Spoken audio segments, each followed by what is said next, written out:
I will never forget what my father told me when I announced my engagement. He took me to the side and said, "Zoe, are you sure about marrying this man, Peter? I know you're in love with him, but I don't think he's a good match for you." "Why are you saying this, Dad? He loves me and respects me. I don't care if he's not as well off as us. I know that, Zoe. You know, I built my riches from nothing. I would never disrespect the person who does not belong to my economic class. But Peter is a very sketchy man, and his mother is no different." "What do you mean, Dad? I don't understand." "Call it a father's instinct, so. This man doesn't love you. Yes, he showers you with affection, but always talks about how rich you are. I heard him flexing to his friends that he bagged the rich brat." Julia just laughed with him and agreed. "You must be mistaken, Dad. Peter would never say those things about me. Julia also loves me a lot. I'm sure she would scold Peter if he tried to joke like that. Sometimes I wish I had listened to my father. He didn't know what he was talking about. I was a stupid girl in love. My mother passed away 2 years before I got married. My dad was sick and wasn't long for this world. I was desperate to hold on to something that would give me the will to live. Peter and Julia became those people. My dad was a rich man. He made a series of good investments that made him very financially well off. I worked hard at my job and got a moderate salary as well. All in all, we were pretty comfortable in life. My husband Peter and his mom Julia weren't that well off. Yes, Peter did earn more than me, but he came from a very humble background. His field wasn't good enough to make him a millionaire. Peter did hold some resentment towards it. He and Julia liked sophisticated and expensive things. He often complained about not having enough money. I was always glad to help them out with the little allowance my dad gave me. I even let Peter and Julia move into my house after marriage, but neither Peter nor Julia were happy with my house. They said, "It's such a shame that you live in a small house. Your dad literally lives in a mansion. How come you bought such a small townhouse?" "I don't earn a lot, Peter. Dad lives in a mansion because he has lots of money. I'm a simple office employee earning a moderate salary. This house was difficult for me to buy as well. Dad helped me out with the down payment." "Well, if he helped you out, he should have got you a better place. I'm sure your mom had left him something to give you when you became older." "I'm not entitled to anything, Julia. Whatever my mom left behind is my dad's now. She died suddenly, so there was no will. I don't mind if I don't get anything. I'm happy with the way things are." "That's a ridiculous thing to say, Zoe. I sure would have loved to inherit a lot of money. You know what? Your dad should trade houses with us. He lives alone, so he doesn't need the space anyway, right, Mom?" "Yeah, Peter's right, Zoe. You can ask." "Absolutely not. That house is my dad's, and he deserves to live comfortably as long as he is alive." "Well, he will be alive for long now that he's sick. We can wait and compromise for a few years and see what happens. Ultimately, everything will be yours after your dad dies. You will have plenty of money to buy a big house and more." The way Julia and Peter were already making plans to spend my inheritance was super disturbing. It also didn't help that they regularly asked me to ask my dad for more money. It's not like we were hurting for cash. Peter and Julia simply wanted the millionaire life, even if they weren't one. Honestly, I was getting tired of their behavior. However, the real drama happened after my father passed away. My dad's cancer took him away from me. Pretty soon, I was devastated but got little support from Peter or Julia. They were only concerned about the date of the will reading and didn't even help with the funeral. Hell, they refused to attend the funeral because my dad was no one to them. I was heartbroken and furious at that point. My dad's words kept coming back to me. I was getting suspicious of them and started to have doubts about their intentions. I was afraid that they were really after my inheritance money. They were not allowed to be in the reading of the will.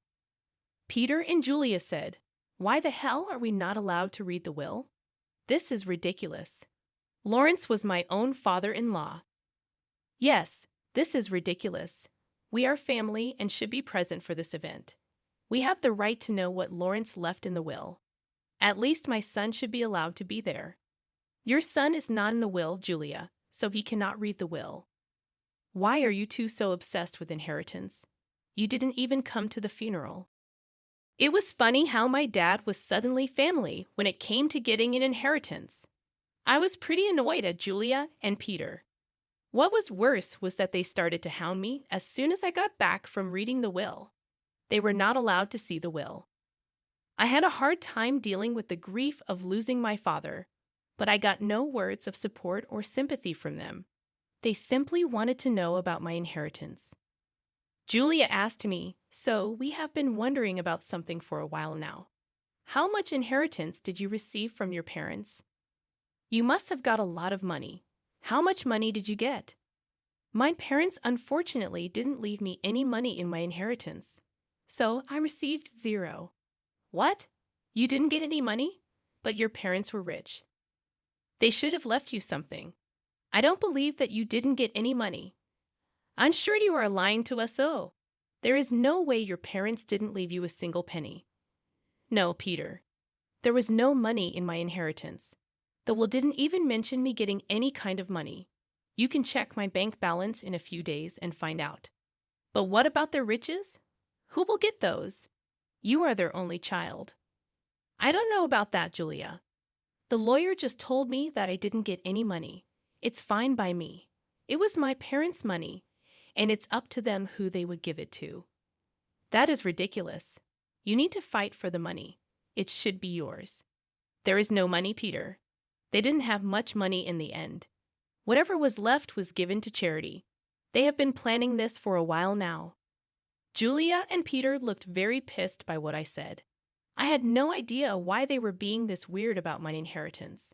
I almost told them the full details, but something stopped me from doing it. There was this creeping doubt in my mind that my husband and mother-in-law were up to something. I waited for them to digest the news. When Julia and Peter kept pressuring me for more information, I put my foot down.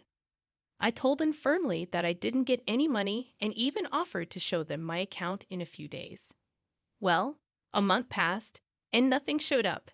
In the meantime, Peter grew very restless and stopped being affectionate with me. He was always checking my account and constantly hounding me for information on my inheritance. I was starting to see where this was going. Finally, one day, I decided to put an end to it. I showed them my bank statements and said, "See, I told you that I didn't receive anything. I'm not hiding any secret inheritance money from you. Do you believe me now?" Wow, our years of hard work just went down the drain then. So his parents weren't rich, and she didn't even get $100 in the will. This is ridiculous. I can't believe this. I can't believe this either, Mom. I stayed in this marriage for nothing. I married Zoe for nothing.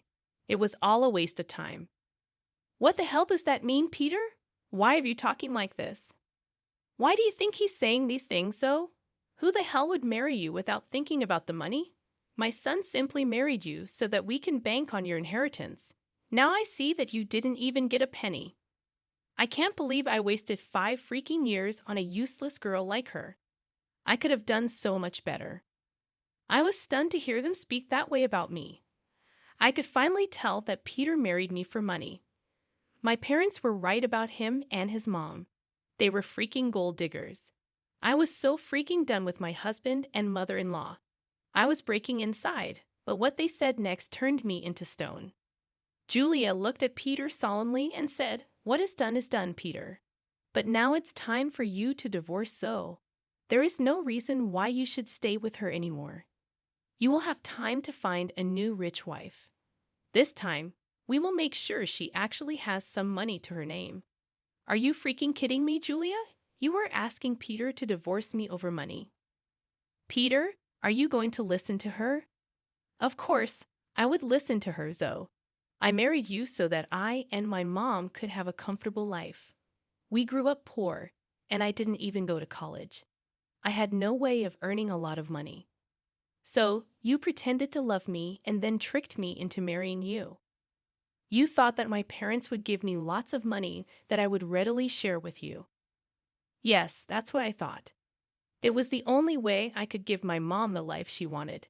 But now I see that my efforts were in vain. Mom's right. I need to divorce you and keep looking."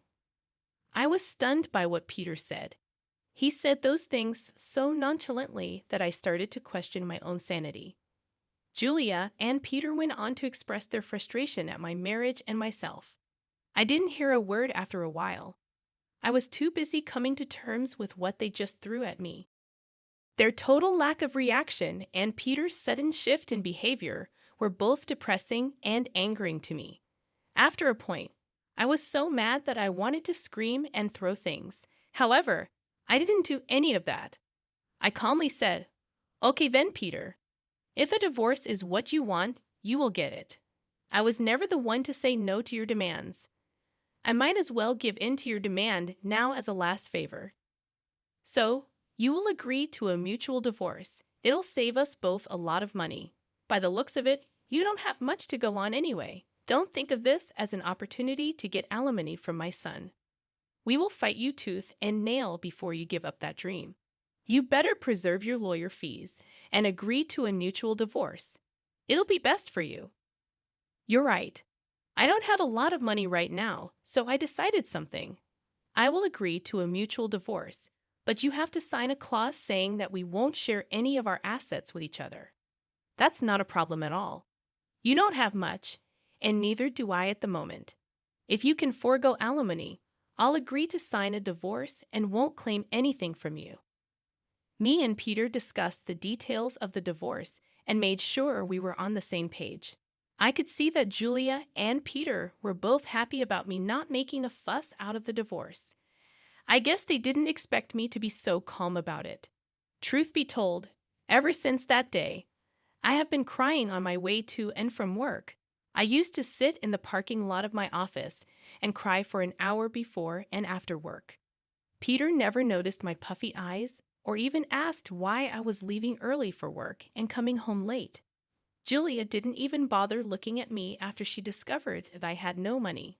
All of their behavior just made me even more determined to get out of the marriage as soon as possible. I actually had Peter and Julia move out of my house to a rented space in the neighborhood. They soon settled in while we waited for the divorce to finalize. True to his word, Peter didn't demand a share of my house. I also didn't ask for alimony. In his eyes, it was a fair deal. Well, he had no idea just how far I made things out to be. He came to know about it on the day our divorce was finalized. I went over to his new rented space to drop off my wedding and engagement ring. So, I just wanted to return these to you since the marriage only brought bad times in my life. I don't want to have any memory of it. Are you sure you want to return it? I mean, you might need the money after all. It's so funny, you don't so. You must have laughed at our poverty before. Look where you are now. My son is being generous and giving you the rings. You might need to sell them when your stupid job doesn't pay enough. We want Mr. Rings. They're cheap ones anyway. What would I need to sell the rings for, money, Julia? You don't have to be embarrassed. So we already know how your parents didn't leave you anything. I guess they lost everything due to poor financial decisions, leaving their daughter destitute. At that point, I laughed very loudly in her face. Julia looked confused, and so did Peter. I could tell that Peter was somewhat annoyed by his mother's behavior, and he was also surprised at my laughter. Julia said, "Why the hell are you laughing, Zoe?